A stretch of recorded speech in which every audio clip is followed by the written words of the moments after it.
Wanderstop is a game developed by Davey Wreden and published by Annapurna Interactive that released earlier in February 2025. Notably, Wanderstop was written and directed by Davey Wreden, creator of the acclaimed Stanley Parable game, supported by Karla Zimonja, Ashley Lambert, Vincent Edwards, and others who had worked on other notable media projects, films, and games. The game's music was also composed by Daniel Rosenfeld, aka C418, also a member of Ivy Road, who's most well known for his Minecraft compositions, whose involvement in itself piqued a lot of people's interest in Wanderstop. As of this video, it's been close to 2 months since the release of Ivy Road's game, and since then a lot of reviews have come out from both critics and gamers, ranging from hailing the game as a breakthrough in the cozy genre to heavily critiquing the gameplay aspects such as lack of replayability and contradictions in gameplay narrative. For me, and where I am in my life right now, where I'm still frustrated with healing from burnout, Wanderstop gave me a lot of insight into not just what it was trying to tell its perhaps too broad spectrum of an audience, but also into how I act and feel these days as a content creator from a more grounded, intimate level. In this video, I want to juxtapose what I think about Wanderstop in relation to some of the more critical reviews I've given a lot of contemplation to for the past couple of months, which amusingly I think were negative or critical to no fault of those individuals. So this is less of a video game review or gaming score review or a should you play Wanderstop video in 2026 than it is a video essay on Wanderstop and some of the more subtle empathy one can appreciate if you give the game some time and thought. With that being said, there will definitely be spoilers for Wanderstop in this video, just as a heads up. Wanderstop in summary is about Alta, who worked hard to become the undefeated champion fighter of the arena, and then she starts losing fights to people she thinks are less skilled than her. As she continuously loses, she becomes fearful and prone to sudden bouts of exhaustion.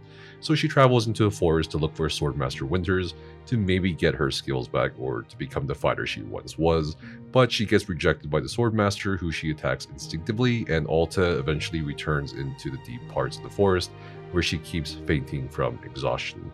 She then can't lift her sword, and she's found and helped by a tea shop owner who goes by the name of Boro.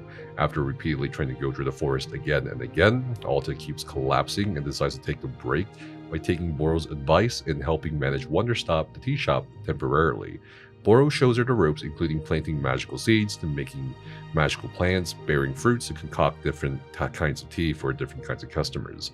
While at first glance, Wanderstop plays and feels like a cozy game, after playing through 12 hours of Wanderstop and finishing it, I finally understood what Davey Wreden meant in one of the early preview trailers for the indie game when he says Wanderstop is not exactly a cozy game. Something had to change, and so very slowly, piece by piece, I began taking elements of my burnout and my feelings of hopelessness, and I just put them right into the game's narrative. And then suddenly the coziness became this really interesting creative constraint. Like, how do you tell a really unpleasant, uncomfortable story in a format designed around comfort? Typically in games like this, the protagonist is cheerfully excited to do the work. And so what if instead our protagonist absolutely did not want to be here? If she was broken and beaten down and starving for answers, could this charming little environment help heal her? Wanderstop definitely has the cozy game packaging with the beautiful, colorful, cute art. It's got a little bit of the management aspect to some degree, although that gameplay is not as mindless as some other cozy games one could play, perhaps like Animal Crossing. There's no Hello Kitty Island Adventure or Disney Dreamlight Valley wait time for your next quest or task. There aren't, in a real sense, things to pursue either, apart from the progression of the story's narrative. In fact, Wanderstop wiping out your horticultural work or outdoor decorations with every narrative milestone reached. That changes the tea shop's clearing, may even discourage that pursuing for a lot of people, or perhaps it's also an encouragement of learning to let things go. There is no leveling system. There is no scoring system. There is no overcooked objective where you have to make X number of planes or teas to prepare for a rush of customers. Wanderstop is therapy in progress that you're stumbling upon. The game doesn't show euphoria, religious ecstasy, or catharsis of some sort where, aha, you get a big awakening or realization like many characters do in movies or books, because most of our lives aren't movies or games in that sense. And I think Wanderstop represents that aspect of life pretty well. it immediately takes away any semblance of main character syndrome from us playing Alta, because not only has she been reduced to a tea shop manager after having gone undefeated in arena fighting for years, but the characters, who we'll talk about more later on in this video, the characters she interacts with seem to have their own main character-esque story that Alta is merely a part of, and that she only gets to see a part of their stories unfold, and much to the chagrin of a lot of people who played Wanderstop, you never find out what happened to these characters or customers and what happened with their stories. And that's honestly because I think Wanderstop wants you to understand that you don't need to have the pressure or burden of being a main character that should have to go around solving everyone else's issues while you let your own issues fester, but that it's perfectly okay to have been someone else's footnote in their life. I think another part of the reason why so many people reacted so strongly to a lack of closure to these characters' Alta meets in Wanderstop is that these emotions are a byproduct of today's environment and gaming, which often delivers on closure and making sure every objective or character has that heavily implied or clear ending, even in the cozy gaming genre, whereas Wanderstop, true to Wreden's claim, doesn't bother with any of that. Furthermore, another contrary thing to the cozy gaming genre here is tackling the very real process of healing from burning out. Just that agonizing effort to step away from what you truly believe and know what your work is, whether it's a creative path or a career, is just such a monumental and overwhelmingly emotional thing to tackle that sometimes you just feel forced, but not forced to stay on and keep going at it. A very rare topic in the cozy game genre. Ever since I personally burnt out on making YouTube videos or keeping up with the things I'm supposed to keep up on socials, like metrics for followers or view counts or whatever, after churning out so much content for so long for one particular game, there was a sense that, okay, I'm done with doing that kind of content, but I am so ready and hyped to move on and churn out more videos and more things for other topics and other areas. And for several months, I just couldn't. At some points, I dismissed my burnout as I had dismissed Alta collapsing and passing out for no apparent reason after she ran through the forest. In fact, I laughed a bit at how quick she just collapsed in the game, even though she ran for like 5 seconds. But burnout definitely does feel like that.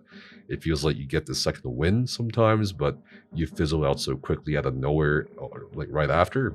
For me, it's very maddening and frustrating because I'm not a procrastinator or someone who puts things off for a little bit, if at all, and it feels like I'm failing or just being lazy if I don't do what I'm so familiar with. And there's been a number of times where I've just sat at this computer and just sort of had this blank mind where I can't even drum up the effort to just go into what I think I want to do. I thought maybe it was age, maybe it was just me becoming a lazy degenerate, maybe I thought I lost my creativity or willpower somehow, or maybe I just needed to take a short break, or maybe I needed the right game or moment to start up again. But every time I try to dedicate myself to something that I was familiar with, since I took that brief break at the start of 2025, I just couldn't bring myself to do those things I still believe I want to do. And the whole experience, again, is maddening, as I keep reiterating, because like Alta, I know I can do it. I've been there before at the top of my game, and it feels like I'm giving myself excuses at this point as to why I'm burnt out. And at the end of it all, it's hard to admit, like others who have experienced burnout, that I just may be powerless, even if that powerlessness is promised by and to myself to be temporary, kind of like in Wanderstop. And this is why I think the negative reviews of Wanderstop, such as the following Steam review, are perfectly valid, because it's not that people miss the point of the game or miss the point of burning out. I think it's just that there are people who have never actually experienced burning out. Take this review, for example, that says, throwing self-accountability of your wrongdoings out the window and running away from your problems is not the answer to adversity.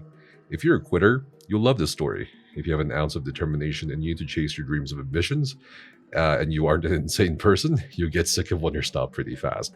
I think this person's review really encapsulates the prior point of people out there not having experienced burnout, where tending to a magical tea shop or trying to heal might be seen as running away from problems, or that trying to find some logic or sense in the world or in yourself for why you must have behaved a certain way, which the game explains via the forest being magical that breaks down your souls into more understandable pieces, or like Alta attacking a mentor she had reached out to help for help after the Swordmaster refused to help Alta, could be seen as throwing away accountability or maybe worse than taking a shortcut in giving up. I can see as someone myself who still has that same mentality of quitting is for losers or that taking a mental break is unnecessary, that Alta would be seen as a quitter or a loser if she has such a big mental block she can't even do something as simple as picking up her own sword that she had a hand in making.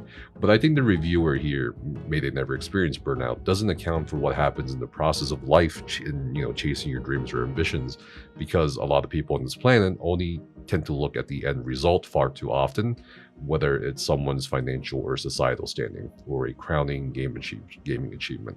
I can't tell you how many times people have told me in the past they can't possibly do what I did because I'm just better than them at rating or gaming or something. And it's like, bro, you're only looking at a video of what happened at the end. Most videos, a lot of people upload out there don't show everything from the little failures to little successes that culminate in what you are consuming. The videos on YouTube or wherever don't show people yelling at each other in, restaurant kitchens that are struggling, or how much bullshit you have to put up with as an employee, right? The videos don't show depressing moments or moments where people had to take a break or what happened when they got home. Success is only displayed in our society when it's rarely taught, which is a big part of people, I think, burning out or fearing that they are out of potential growth as human beings. I think not preparing for the possibility of failing, or at the very least not mentally bracing for failure or a potential hard stop, would lead to a bigger burnout, as Wanderstop hints at. So when people look at Wanderstop's gameplay aspects as pointless or the narrative as contradictory, I think the perspective is affected by their life experiences in some way, and perhaps not having a big burnout like some of us do. Next, I want to talk about the actual gameplay, dialogue options, and characters in Wanderstop. A lot of reviewers seem pretty fixated on the other characters you meet in Wanderstop, like Boro, or dismissive of Alta's character for what I think are the wrong reasons. For example, game journalist Harold Goldberg of the New York Times wrote in his review that Alta and her customers eventually offer moments of revelation, but they're too few and far between. A goofy knight with a cursed foot that emanates purple mist who yearns to be thought of as cool by his son as someone to be respected is a compelling enough story beat that comes too late. It was difficult to sympathize with the character's tales of despair, however witty. Working in the farm-like setting and making tea wasn't always peaceful. Commanding exclamation points appeared over customer heads when they required tea or wanted to make a minor point. It made me believe I needed to jump to customer needs. I also wondered how, if Alta was physically and mentally beaten down, she could cut down a lawn's worth of thorny bramble snarls with the caffeinated speed of Sonic the Hedgehog. By the time those around me began to open up and become nicer, I didn't want to engage anymore. The point was to learn that working at one's own pace is rewarded with individual enlightenment, cup by cup, but I felt more like a therapist trying to be patient with my patients as I urged them to spill the tea. About the gameplay being stressful or not peaceful, again, I think that just may be a byproduct of how 99% of other games handle things like objectives, missions, side character stories, and so on. I think the exclamation marks over customer heads mentioned by Goldberg were more for a visual indicator more so than a gameplay indicator. I also feel like this expectation of getting rewards for serving tea in itself is an indication of the culture we're in. I certainly felt that Wanderstop's gameplay was a bit too peaceful, or rather too passive, to the point it made me a little uncomfortable to play it. There were no quotas to meet on the plants or tea making. You could even pour however much water you wanted for a batch of tea. You could make as many mistakes as you wanted, as the nature of the planting system could literally bear infinite fruit. And even if customers got the wrong tea, they would just simply ask for the right one without any consequences for the player in the game. And if you never got the other characters their requested tea, the customers would hang around forever to shop until you were ready to give them that tea. So there was no time limit either. There were no options to do anything else with the pufflins wandering around the clearing other than picking these birds up to get them away from your teacups on the ground, or feeding them tea. For someone who is dealing with burnout or very used to more active games, even within the cozy genre like The Wandering Village, Manor Lords, or Spiritfarer, I felt that Wanderstop really nailed the essence of letting go, or going at your own pace.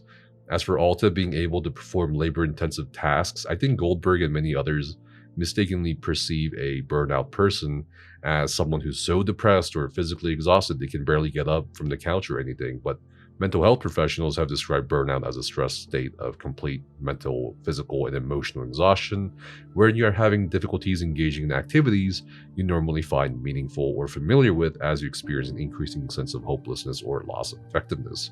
For Alta, this means she can handle the many menial tea shop tasks, but whenever it came to running through the forest for the sake of chasing her ambitions as a former undefeated champion or even picking up her sword, Alta just simply can't as a result of burnout and not taking the time to actually rest on every level. What is especially important is not just Alta's actions, but the words you can choose for her to speak with and also how she reacts to Boro and the other characters. I think if you have experienced burnout, the dialogue options and Alta's parts are frighteningly accurate, such as "I thrive on stress. Stress is the cost of greatness. That's not like me," and so on. Again, I don't think anyone who hasn't experienced burnout would be able to relate to a lot of the things Alta says in Wanderstop. Lastly, I want to talk about the characters that were quite intriguing to me, contrary to the experiences of Goldberg and other reviewers. I specifically want to discuss the 3 characters that stood out to me the most in Wanderstop that I think are important to understanding ourselves and the entire game's premise below the surface level wit and humor. The first is Gerald, the aspiring knight, who absolutely adores his son Timothy, who's not being particularly reciprocal in terms of affection for his dorky father, judging by the many photographs Gerald shows us of him and his son. Gerald, while certainly a comic relief character, opens up quite earnestly about his desired relationship with his son by trying to become a cool knight so that his son could like him more. And in the course of his off-screen adventures, Gerald gets cursed and has purple mist around his leg that Alta repeatedly inquires about due to her concern for his safety. Naturally, we as players want to know more about Gerald's adventures. We want to help him be cool for his son. We want to see a closure to his story, but we never do. And again, that's just Wanderstop driving home the point that within the context of Alta's character, despite her combat prowess and capabilities, she does not need to be Gerald's guardian angel or quest taker. She's just there to manage a tea shop after all on her own journey. She even asks Gerald multiple times if he has another task for her that she can complete, since running the tea shop just isn't enough. And the interactions with Gerald as players, even through his letter to the tea shop he unknowingly writes later in the game, set the precedent for basically almost every character that visits Wanderstop. We get their basic backstory, if at all.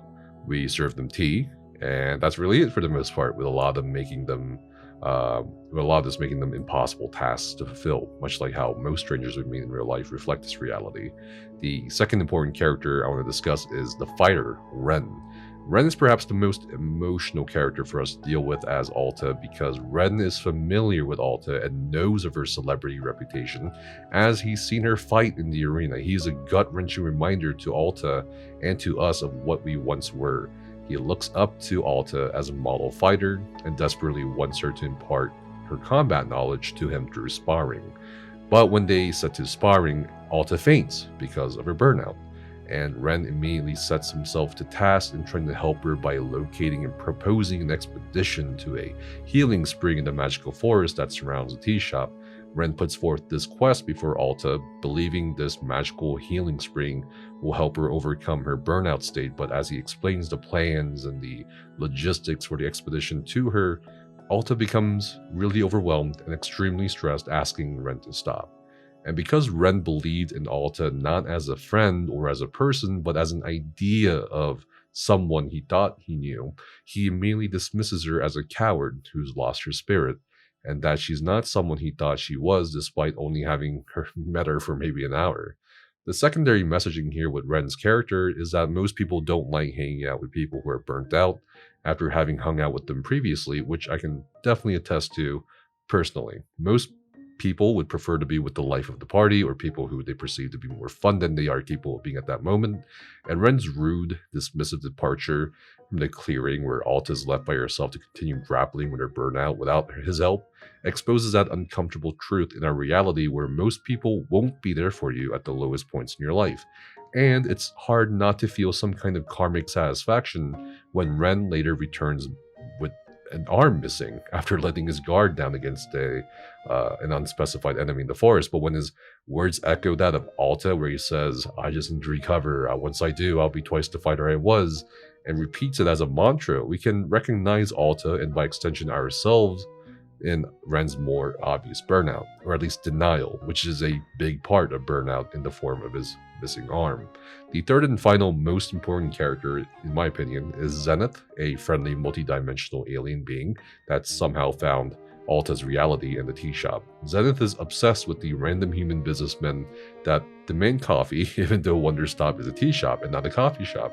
Zenith helps Alta solve this by manifesting coffee beans that can be harvested around the clearing with its extra-dimensional magic powers, and it's evident to Alta that Zenith has the potential power to conjure up a solution or a diagnosis for her sickness, because here's what seems to be an extremely powerful being that has insight into Alta's problem, with the power to maybe fix her and bring Alta back to who she was. Surprisingly, Zenith agrees to help Alta, and they venture out into the magical forest twice on condition of getting Alta to make really good tea for Zenith. Each time they go, Zenith teases us players with an almost breakthrough on Alta's problem, although Alta faints each time before she can get the answer. This tease that results in nothing, and Zenith's eventual transformation into a businessman as a result of its interest in the dry personalities of businessmen, leaves Alta back to a frustrating square one. Zenith represents to a lot of people, I think, the hopeful potential for a shortcut or lifeline of some kind, whether it's a mental, spiritual, or physical shortcut, or in this case with Wanderstop, a shortcut treatment to burnout. In our society today, where pills, medication, or other consumables are advertised so heavily as one-stop cures or the final steps for things like weight loss, mental health practice, and so on, Zenith not being able to help Alta in the end is rightfully frustrating, because for one reason or another, the possibility of that shortcut is so enticing to so many of us. Who wouldn't want a broken bone to mend right away? But just like healing from burnout, we need to spend an agonizing amount of time waiting for ourselves to mend. Ironically, I think some of us might have hoped Wanderstop as a game would have served as said shortcut by providing greater insight than what we already knew into handling our burnout of some sort, and maybe that might be why some people feel frustrated with the inconclusive parts of the narrative or with Alta as a character. Towards the end of the game, the tea shop and the clearing have been wrapped up by the magical forest as it senses the ending for Alta's time with Boro and the others. Alta gained a lot of insight after helping a child with their own issues and recognizing that she didn't want this child idolizing her as a fighter to end up as a burnout like Alta. But what's crucial to understand at this ending in Wanderstop is that this is not the true ending for Alta and her healing, despite the true ending not being shown or experienced like in Armor Core 6.